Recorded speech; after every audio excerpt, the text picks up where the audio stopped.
Hello and welcome back to Another World Audiobooks. So happy to have you here. I apologize that this episode is a day late. I've been traveling a lot and wasn't able to get to my mic in time, but I'm back and we'll be keeping on track going forward, hopefully. Thanks to Alex Lagase for his narration of this audiobook, carrying on with The King in Yellow. Hope you guys are enjoying it so far. If you are, hit me up, let me know about it. Another World Audiobooks. Pretty much anywhere you look. I think Twitter and Facebook are kind of the two main ones where I hang out, and the links for those are down below. And I would love to hear from you. It's always cool to get feedback from guests who are enjoying the podcast. So gotta say thank you, as always, to our amazing patrons, to Sharon, Ariella, and Brianna. You guys make this podcast possible, and I cannot thank you enough. If you want to become a patron, get some awesome perks, go to anotherworldaudiobooks.com, and there's a button to become a patron. So thank you for listening and sharing the podcast, and without further ado, let's get into the next chapter of The King in Yellow. In the Court of the Dragon. O thou who burn'st in heart for those who burn in hell, whose fires thyself shall feed and churn. How long be crying mercy on them, God? Why, who art thou to teach, and he to learn? In the church of St. Barnaby, vespers were over. Clergy left the altar. The little choir boys flocked across the chancel and settled in the stalls. A Suisse in rich uniform marched down the south aisle, sounding his staff at every fourth step on the stone pavement. Behind him came that eloquent preacher and good man, Monsignor C. My chair was near the chancel rail. I now turned toward the west end of the church. The other people between the altar and the pulpit turned too. There was a little scraping and rustling while the congregation seated itself again. The preacher mounted the pulpit stairs, and the organ voluntary ceased. I'd always found the organ playing at St. Barnaby highly interesting. Learned and scientific it was, too much so for my small knowledge, but expressing a vivid, if cold, intelligence. Moreover, it possessed the French quality of taste. Taste reigned supreme, self-controlled, dignified, and reticent. Today, however, from the first chord, I had felt a change for the worst. A sinister change. During Vespers, it had been chiefly the chancel organ which supported the beautiful choir. But now and again, quite wantonly as it seemed, from the west gallery where the great organ stands, heavy hand had struck across the church at the serene peace of those clear voices. It was something more than harsh and dissonant, and it betrayed no lack of skill. As it recurred again and again, it set me thinking of what my architect's books say about the custom in early times to consecrate the choir as soon as it was built, and that the nave, being finished sometimes half a century later, often did not get any blessing at all. I wondered idly if that had been the case at St. Barnaby, and whether something not usually supposed to be home in a Christian church might have entered undetected and taken possession of the West Gallery. I had read of such things happening too, but not in the works on architecture. Then I remembered that St. Barnaby was not much more than 100 years old, and smiled at the incongruous association of medieval superstitions with that cheerful little piece of 18th century Rococo. But now Vespers were over, and there should have followed a few quiet chords fit to accompany meditation while we waited for the sermon. Instead of that, the discord at the lower end of the church broke out with the departure of the clergy, as if now nothing could control it. I belong to those children of an older and simpler generation who do not love to seek for psychological subtleties in art, and I have ever refused to find in music anything more than melody and harmony. But I felt that in the labyrinth of sounds now issuing from that instrument, there was something being hunted.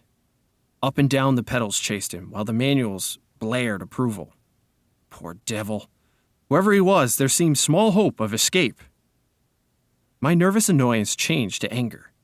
He was doing this. How dare he play like that in the midst of divine service? I glanced at the people near me. Not one appeared to be in the least disturbed. The placid brows of the kneeling nuns, still turned towards the altar, lost none of their devout abstraction under the pale shadow of their white headdress. The fashionable lady beside me was looking expectantly at Monsignor C. For all her face betrayed, the organ might have been singing an Ave Maria. But now, at last, the preacher had made the sign of the cross and commanded silence. I turned to him gladly. Thus far, I had not found the rest I had counted on when I entered St. Barnaby that afternoon.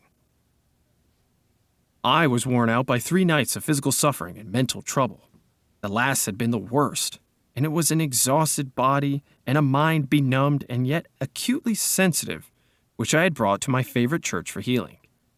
For I had been reading The King in Yellow. The sun ariseth, they gather themselves together, and lay them down in their dens. Monsignor C. delivered his text in a calm voice, glancing quietly over the congregation. My eyes turned, I knew not why, toward the lower end of the church. The organist was coming from behind his pipes, and passing along the gallery on his way out, I saw him disappear by a small door that leads to some stairs, which descend directly to the street. He was a slender man, and his face was as white as his coat was black. Good riddance, I thought. With your wicked music, I hope your assistant will play the closing voluntary. With a feeling of relief, with a deep, calm feeling of relief, I turned back to the mild face in the pulpit and settled myself to listen. Here at last was the ease of mind I longed for. My children, said the preacher, one truth the human soul finds hardest of all to learn, that it has nothing to fear. It can never be made to see that nothing can really harm it. Curious doctrine, I thought. For a Catholic priest, let us see how he will reconcile that with the Fathers. Nothing can really harm the soul, he went on in his coolest, clearest tones. Because... But I never heard the rest. My eye left his face, I knew not for what reason, and sought the lower end of the church. The same man was coming out from behind the organ, and was passing along the gallery the same way. But there had not been time for him to return, and if he had returned, I must have seen him.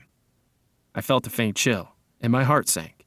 And yet, his going and coming were no affair of mine. I looked at him. I could not look away from his black figure and his white face. When he was exactly opposite to me, he turned and sent across the church straight into my eyes a look of hate, intense and deadly. I have never seen any other like it.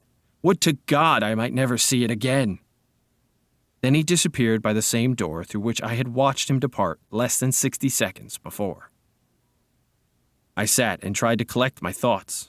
My first sensation was like that of a very young child badly hurt, when it catches its breath before crying out. To suddenly find myself the object of such hatred was exquisitely painful, and this man was an utter stranger. Why should he hate me so? Me, whom he had never seen before. For the moment, all other sensations was merged in this one pang. Even fear was subordinate to grief, and for that moment I never doubted. But in the next I began to reason, and a sense of incongruous came to my aid. As I have said, St. Barnaby is a modern church. It is small and well lighted. One sees all over it almost at a glance. The organ gallery gets a strong white light from a row of long windows in the clerestory, which have not even colored glass. The pulpit being in the middle of the church, it followed that, when I was turned toward it, whatever moved at the west end could not fail to attract my eye. When the organist passed, it was no wonder that I saw him. I had simply miscalculated the interval between his first and his second passing. He had come in that last time by the other side door. As for the look which had so upset me, there had been no such thing, and I was a nervous fool. I looked about. This was a likely place to harbor supernatural horrors. That clear-cut, reasonable face of Monsignor C., his collected manner and easy, graceful gestures, were they not just a little discouraging to the notion of a gruesome mystery? I glanced above his head and almost laughed. That flyaway lady supporting one corner of the pulpit canopy, which looked like a fringed damask tablecloth in a high wind. At the first attempt of a basilisk to pose up there in the organ loft, she would point her gold trumpet at him and puff him out of existence. I laughed to myself over this conceit, which, at the time, I thought very amusing, and sat and chaffed myself and everything else, from the old harpy outside the railing, who had made me pay 10 centimes for my chair before she would let me in. She was more like an old basilisk, I told myself, than was my organist with the anemic complexion. From that grim old dame to, yes, alas, Monsignor C. himself. For all devoutness had fled. I had never yet done such a thing in my life. But now I felt a desire to mock. As for the sermon, I could not hear a word of it for the jingle in my ears of, "The skirts of St. Paul has reached," having preached us those 6 Lent lectures. More unctuous than ever he preached, keeping time to the most fantastic and irreverent thoughts. It was no use to sit there any longer. I must get out of doors and shake myself free from this hateful mood. I knew the rudeness I was committing, but still I rose and left the church. A spring sun was shining on the Rue Saint-Henri as I ran down the church steps. On one corner stood a barrel full of yellow jonquils, pale violets from the Riviera, dark Russian violets, and white Roman hyacinths in a golden cloud of mimosa. The street was full of Sunday pleasure seekers. I swung my cane and laughed with the rest. Someone overtook and passed me. He never returned, but there was the same deadly malignity in his white profile that there had been in his eyes. I watched him as long as I could see him. His lithe back expressed the same menace. Every step that carried him away from me seemed to bear him on some errand connected with my destruction. I was creeping along, my feet almost refusing to move. There began to dawn in me a sense of responsibility for something long forgotten. It began to seem as if I deserved that which he threatened. It reached a long way back. A long, long way back. It had lain dormant all these years. It was there, though, and presently it would rise and confront me. But I would try to escape, and I stumbled as best I could into the Rue de Rivoli, across the Place de la Concorde, and onto the quay. I looked with sick eyes upon the sun shining through the white foam of the fountain, pouring over the backs of the dusky bronze river gods on the faraway arc, a structure of amethyst mist on the countless vistas of gray steams and bare branches faintly green. Then I saw him again, coming down one of the chestnut alleys of the Cour la Reine. I left the riverside, plunged blindly across to the Champs-Élysées, and turned toward the Arc. The setting sun was sending its rays along the green sward of the Rond-Point. In the full glow, he sat on a bench, children and young mothers all about him. He was nothing but a Sunday lounger, like the others, like myself. I said the words almost aloud, and all the while I gazed on the malignant hatred of his face. But he was not looking at me. I crept past and dragged my leaden feet up the avenue. I knew that every time I met him brought him nearer to the accomplishment of his purpose and my fate. And still, I tried to save myself. The last rays of sunset were pouring through the great arc. I passed under it and met him face to face. I had left him far down the Champs-Élysées, and yet he came in with a stream of people who were returning from the Bois de Boulogne. He became so close that he brushed me. His slender frame felt like iron inside its loose black covering. He showed no signs of haste, nor of fatigue, nor of any human feeling. His whole being expressed one thing: the will and the power to work me evil. In anguish, I watched him where he went down the broad, crowded avenue. It was all flashing with wheels and the trappings of horses and the helmets of the Garde Républicaine. He was soon lost to sight. Then I turned and fled, into the Bois, and far out beyond it. I knew not where I went, but after a long while, as it seemed to me, night had fallen, and I found myself sitting at a table before a small cafe. I had wandered back into the Bois. It was hours now since I had seen him. Physical fatigue and mental suffering had left me no power to think or feel. I was tired, so tired. I longed to hide away in my own den. I resolved to go home, but that was a long way off. I live in the Court of the Dragon, a narrow passage that leads from the Rue de Rennes to the Rue du Dragon. It is an impasse, traversable only for foot passengers. Over the entrance on the Rue de Rennes is a balcony supported by an iron dragon. Within the court, tall old houses rise on either side and close the ends that give on the two streets. Huge gates swung back during the day into the walls of the deep archways close this court after midnight, and one must enter then by ringing at certain small doors on the side. The sunken pavement collects unsavory pools. Steep stairways pitch down to doors that open on the court. The ground floors are occupied by shops of second-hand dealers and by ironworkers. All day long, the place rings with the clink of hammers and the clang of metal bars. Unsavory as it is below, there is cheerfulness and comfort and hard, honest work above. 5 flights up are the ateliers of architects and painters, and the hiding place of middle-aged students like myself who want to live alone. When I first came here to live when I was young, and not alone. I had to walk a while before any conveyance appeared, and at last, when I had almost reached the Arc de Triomphe again, an empty cab came along, and I took it. From the Arc to the Rue de Rennes is a drive of more than half an hour, especially when one is conveyed by a tired cab horse that has been at the mercy of Sunday fete makers. There had been time before I passed under the dragon's wings to meet my enemy over and over again, but I never saw him once, and now refuge was close at hand. Before the wide gateway, a small mob of children were playing. Our concierge and his wife walked among them, with their back poodle, keeping order. Some couples were waltzing on the sidewalk. I returned their greetings and hurried in. All the inhabitants of the court had trooped over onto the street. The place was quite deserted, lighted by a few lanterns hung high up, in which the gas burned dimly. My apartment was at the top of a house, halfway down the court, reached by a staircase that descended almost into the street, with only a bit of passageway intervening.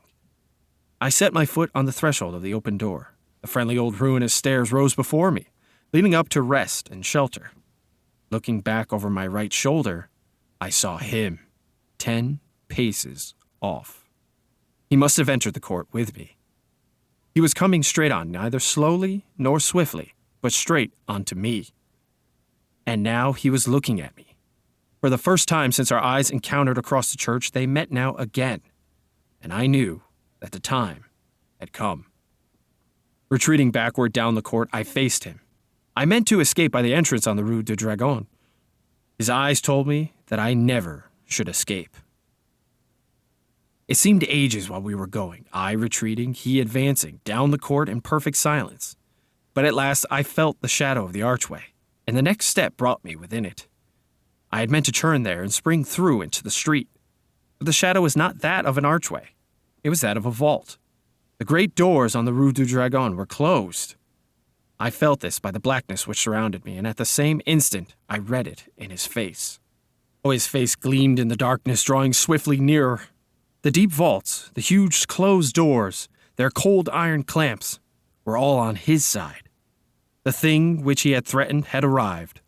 It gathered and bore down on me from the fathomless shadows. The point from which it would strike was his infernal eyes. Hopeless, I set my back against the barred doors and defied him.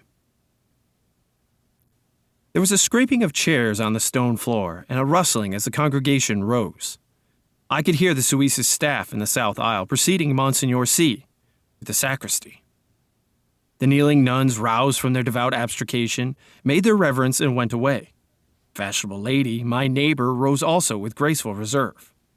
As she departed, her glance just flitted over my face in disapproval. Half dead, or so it seemed to me, yet intensely alive to every trifle, I sat among the leisurely moving crowd, then rose too and went toward the door. I had slept through the sermon. Had I slept through the sermon? I looked up and saw him passing along the gallery to his place. Only his side I saw. The thin, bent arm and its black covering looked like one of those devilish, nameless instruments which lie in the disused torture chambers of medieval castles.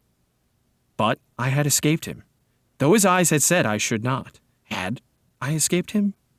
That which gave him the power over me came back out of oblivion, where I had hoped to keep it. For I knew him now. Death, in the awful abode of lost souls, whither my weakness long ago had sent him.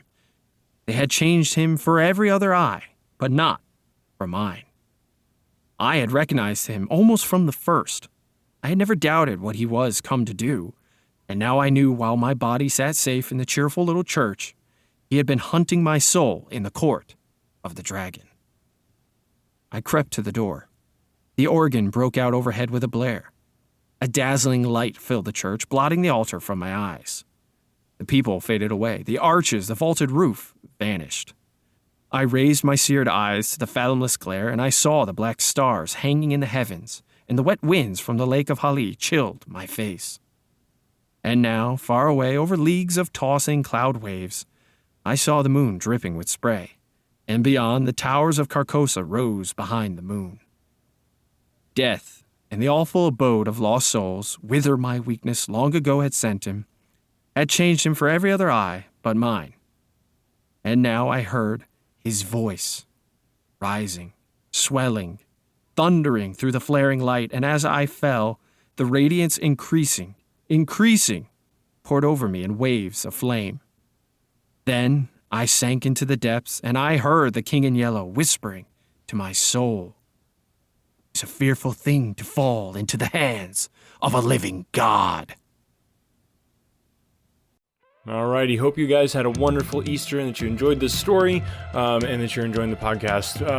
I think I say this on every single episode, but it really is the truth. Podcasts don't really grow unless people are telling other people about them, and I know it can be pretty easy to just listen to a podcast episode and then be like, oh yeah, that was good, and then you move on with your day, not really realizing that the podcaster has put in a lot of time and effort. And I know I do this with the podcasts that I listen to as well. I really appreciate what they're doing. I love the podcast, but I kind of forget about sharing it. So actually yesterday, just the day before, I was with some family and was telling one of my brothers about how excited I was about this podcast that I've been listening to, and actually helped him get signed up to subscribe to the podcast. So if you like Another World Audiobooks and you want to help it grow and continue to be a podcast, then I need your help. I need you to tell somebody this week, maybe 2 people. If everybody, all our listeners told 2 people, that would go a long ways in helping this podcast grow and just help me continue to bring you these free, awesome audiobooks. So tell somebody that you know about Another World Audiobooks, help the podcast grow, and I will be eternally in your debt. Thank you so much, and hope you have a great week. Talk to you next time.